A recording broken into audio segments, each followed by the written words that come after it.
कक्षा 9 विषय हिंदी, पंडित दीनदयाल उपाध्याय सरस्वती विद्या मंदिर inter college, UP board Lakhimpur Kheri. आज हम लोग महादेवी वर्मा द्वारा लिखित रेखाचित्र गिल्लू का प्रथम पैराग्राफ का अध्ययन करेंगे। गद्यांश है।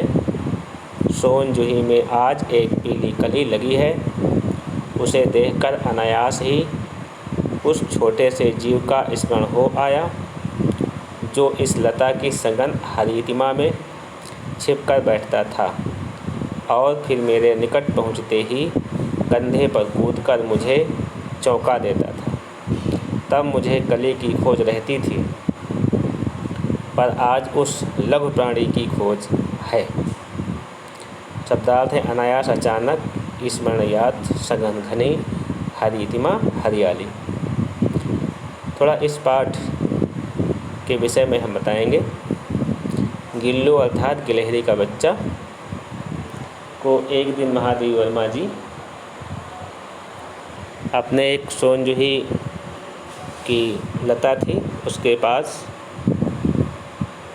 उस घायल बच्चे को कौवे चोंच मार रहे थे, वहाँ पर देखा और वे उसे उठा रहे, उसकी देखभाल की। धीरे धीरे वो स्वस्थ हो गया और वो महादेवी वर्मा से इतना निकट हो गया कि जब वो घर से बाहर जाती और उनके आने पर अचानक उसे चौंकाने का कार्य करता। जब वो खाना खाती तो उनके पास बैठ जाता, यानी एक प्रकार से उनसे इतना हिल मिल गया कि उनके पास रहना ही पसंद करता। तो उसी के बारे में इन्होंने आज ये रेखाचित्र लिखा है। अंत में जब उस गिलहरी के बच्चे का अंतिम समय आ जाता है तो उसके बाद वे उसका उसी लता के नीचे उसे यूँ कह दीजिए दफना देती हैं। अब जब भी उस लता के पास पहुंचती हैं तो उसमें लगे हुए फूलों को देखकर उनका मन अचानक उधर पहुंच जाता है और उन्हें उस गिल्लू की याद आ जाती है। अर्थात हम ये कह सकते हैं कि उस गिल्लू ने अब उन्हें सोन जूही में खिली हुई कली के रूप में दिखाई देता है और उन्हें चौंकाता है। अब इसका हम इस पैराग्राफ की व्याख्या पढ़ेंगे। व्याख्या। सोन जूही पर खिली पीली कली को देखकर लेखिका को अचानक उस जीव की याद आ जाती है जो इस लता की घनी हरियाली के बीच छिपकर बैठ जाया करता था और लेखिका के पास पहुंचने पर यकदम सामने कूदकर उन्हें चौंका दिया करता था। उसका नाम गिल्लू था और वह गिलहरी का बच्चा था। लेखिका ने उसे मरणासन अवस्था में प्राप्त किया था और यत्नपूर्वक देखभाल से जब वह स्वस्थ हो गया तब लेखिका के सामने उन्हें चौंकाने के खेल खेला करता था। लेखिका ने इसी जूही के तने में उसे समाधि दी थी। आज जब उन्होंने सोन जूही पर फिर से कली को खिलते हुए देखा तो लगा गिल्लू ही कली के रूप में उन्हें चौंकाने आया है। लेखिका पहले सोन जूही के पास कली ढूंढने आती थी, आज गिल्लू को ढूंढती है। इस प्रकार से इस पैराग्राफ की ये व्याख्या हुई। अब 9 में अभी तक जिस प्रकार से अब ये प्रश्न आते हैं पिछली कक्षाओं में नहीं आते थे। एक पैराग्राफ है, उस पैराग्राफ से संबंधित नीचे प्रश्न दिए होते हैं और उस प्रश्नों के उत्तर उसी पैराग्राफ से चुनकर लिखना होता है। अब इससे कुछ संबंधित प्रश्न देखेंगे। पहला प्रश्न है उपरोक्त गद्यांश का संदर्भ लिखिए। दूसरा प्रश्न है रेखांकित अंश की व्याख्या कीजिए। तीसरा है लेखिका को सोन जूही पर खिली पीली कली को देखकर किसका स्मरण हुआ। चौथा है सोन जूही के घने पत्तों के बीच कौन छिपकर बैठता था और क्यों।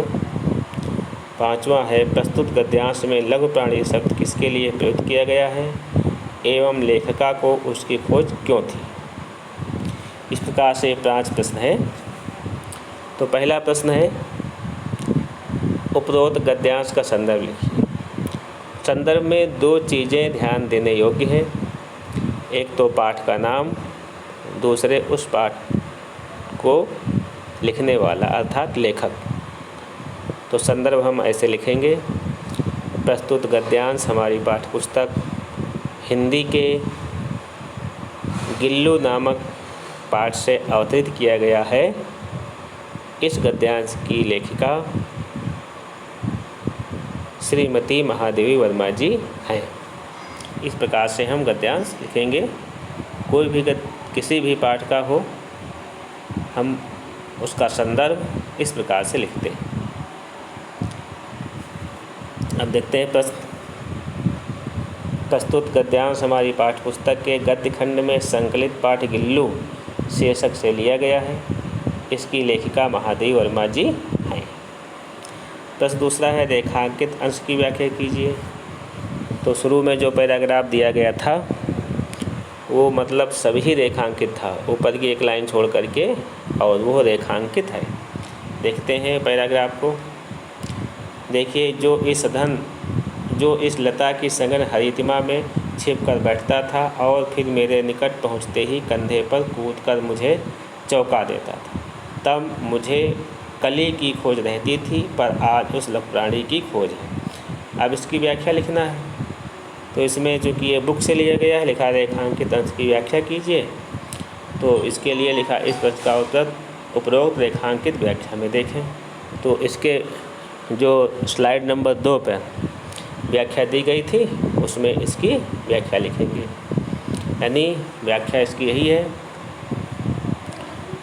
कि जो इस लता की घनी हरियाली के बीच छिपकर बैठ जाया करता था और लेखिका के पास पहुंचने पर एकदम सामने कूदकर उन्हें चौंका दिया करता था। उसका नाम गिल्लू था और वह गिलहरी का बच्चा था। लेखिका ने उसे मरणासन अवस्था में प्राप्त किया था और यत्नपूर्वक देखभाल से जब वह स्वस्थ हो गया तब लेखिका के सामने उन्हें चौंकाने के खेल खेला करता था। लेखिका ने इसी सोन जूही के तने में उसे समाध दी थी।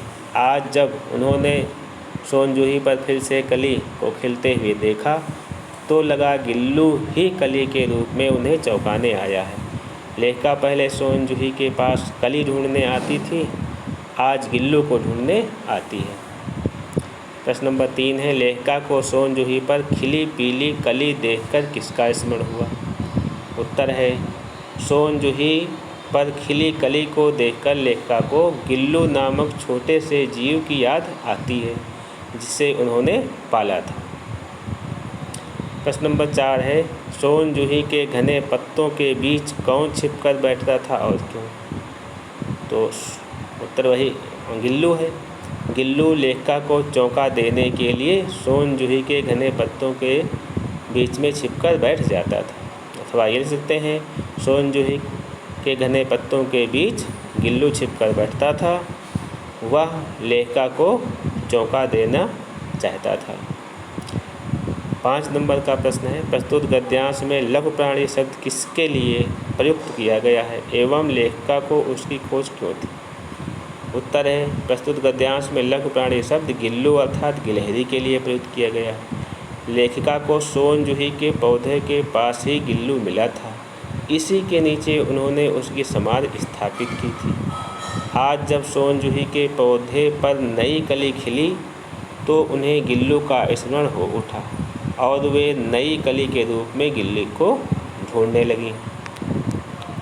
तो बच्चों, इस प्रकार से पैराग्राफ इन पाठों से आता है परीक्षा में, और उस पैराग्राफ के नीचे कुछ क्वेश्चन इस प्रकार से दिए होते हैं जैसा अभी आप लोगों ने पढ़ा, और उन प्रश्नों के उत्तर उस पैराग्राफ से ही संबंधित होते हैं।